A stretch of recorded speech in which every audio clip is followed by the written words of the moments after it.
The Miami Hurricanes dropped to 6-4 on the season, 2-4 in the conference, 10th place in the ACC with 2 games remaining after a 27-20 loss at number 4 Florida State. Miami's going to host number 11 Louisville next week. The Cardinals are 9-1, so certainly another tough game for Miami. And then they go to at Boston College the day after Thanksgiving. I have some thoughts on what I think Miami should do at quarterback in those 2 games. But first, I want to talk about the defense in this game. I want to start with linebacker Francisco Mauigoa. 9 tackles, 2.5 for a loss, 2 sacks, and to me, another really good performance from Francisco. Washington State transfer. He's been a huge player for Miami this year. To me, I think he's been Miami's best defensive player. And I know Cam Kitchens at safety had all the accolades last year. He does have some interceptions, and he has had some good games.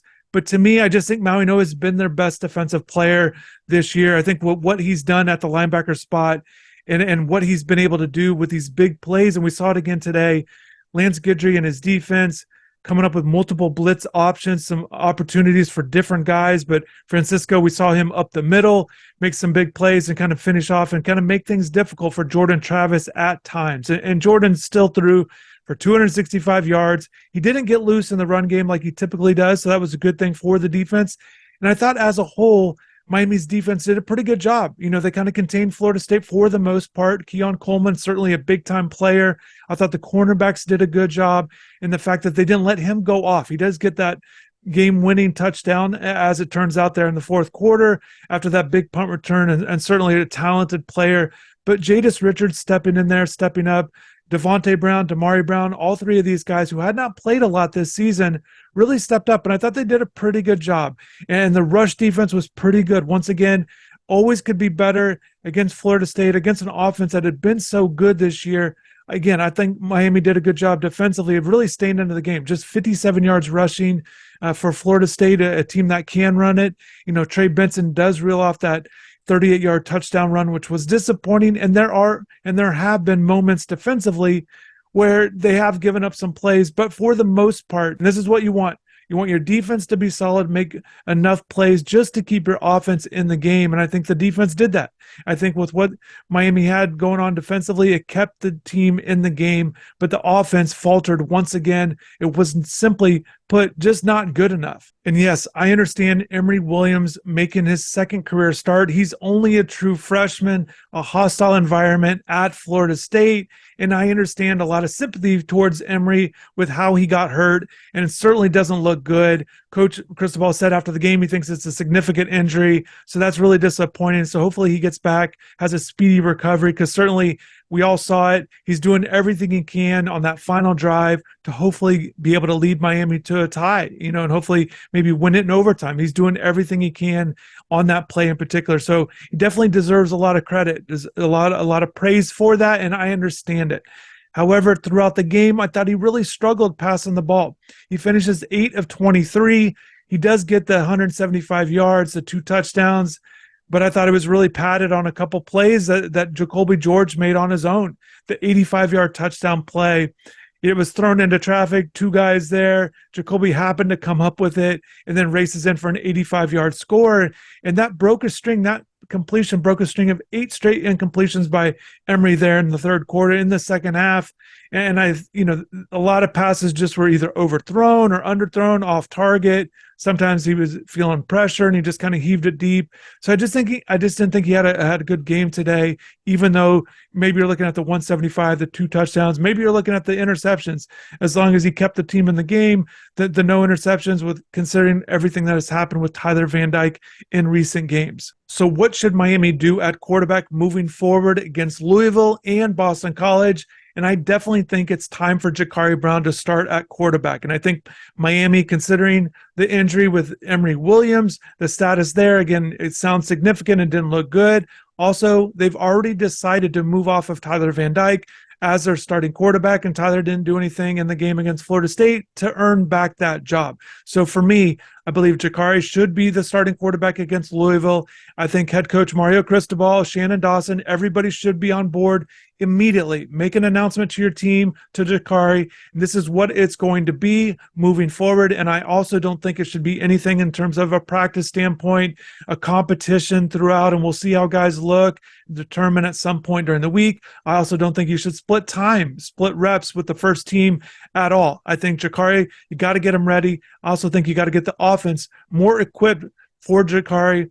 They're in particular adding in some run elements into it, in addition to the things he can do with the passing game, whether it's an RPO situation or also some play action stuff, whatever it might be to kind of make him more comfortable, the more efficient as also a passer, in addition to what he can do running the ball. I think he could do both. And I think you start to really build this offense out. You got a full week to prepare. And I think you definitely need to add in those elements. And I definitely think Jakari should be the starter against Louisville.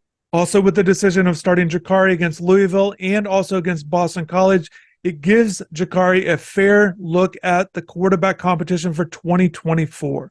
It also gives your team a look. The coaching staff will get an idea of what to expect with Jakari. Now, regardless of how it goes with these games, it doesn't mean he's absolutely should be the starter for next year. I understand that it is going to be a battle. I think everyone understands that with Emory, as these are the two guys on the roster at the current moment. Certainly, if they continue to move off of Tyler Van Dyke, although he has another year of eligibility, it's hard to imagine that Tyler's going to come back considering how this season has gone and the way that he's been benched. So if you're trying to determine what the future looks like at Miami at quarterback, you've got to start Jakari. You've got to see what it looks like in game situation and then move on from there. I think it's going to be really hard for a guy like Jakari to win the job in practices if he didn't get a chance during games to at least show what he can do, at least show what his development from a year ago. We've not seen this guy all season long. So I think it's important to get him in there. I think he will be successful. I don't think it's just a matter of giving him a look. I think he has developed. I think he's ready for the opportunity. I think it's going to help jumpstart the offense, which desperately needs it considering how the production over the last few weeks, really since ACC play began, they're not among the leaders in scoring amongst conference games. They've only hit the 30-point plateau one time, whereas in the non-conference schedule, those 4 games, they scored at least 38 points. So they're not scoring points, and they're not doing so with the guys that are playing quarterback, whether it's Tyler Van Dyke or Emory Williams, they're just not scoring enough points. So we'll see if it makes a difference. We'll see how the offense does. They've got to get some guys more involved. I do want to give a shout out to Don Chaney Jr., who I think really sparked this offense. Mark Fletcher was struggling getting yards, and then Don comes up with 3 big runs. I thought that was great to see. And we'll see how he does and how it see how he gets implemented maybe moving forward. Certainly, following this running back situation all season long, it's been up and down in terms of who gets to play and who doesn't, if guys are healthy or they're not. So we'll see once again these final 2 games. And also Jacoby George, mentioned him earlier, but certainly a great individual performance by him with that big 40-yard catch, 43 yards there early on, catch and run, and then also his touchdown, both of them. He caught one, a really nice one, a good throw by Emory, but he hauls that one in, and then also the big 85-yard score to keep the team in the game, to at least have a chance late in the game when it looked like, to me, all game long, it felt like Florida State was on the verge of really blowing the game open. And then all of a sudden, it's tight at the end. Miami's got the ball, which is what you want in a game like this where you're trying to pull off the upset. So let me know what you think about this team, about this game. Are you encouraged by them keeping it close to Florida State? Or are you discouraged? It's 4 losses, 4 in conference, can't win on the road in the conference yet. Are these things starting to pile up for you as the losses continue to mount for Mario Cristobal at Miami? So definitely drop in the comments. Thanks for watching. I really appreciate you guys showing your support, and take care.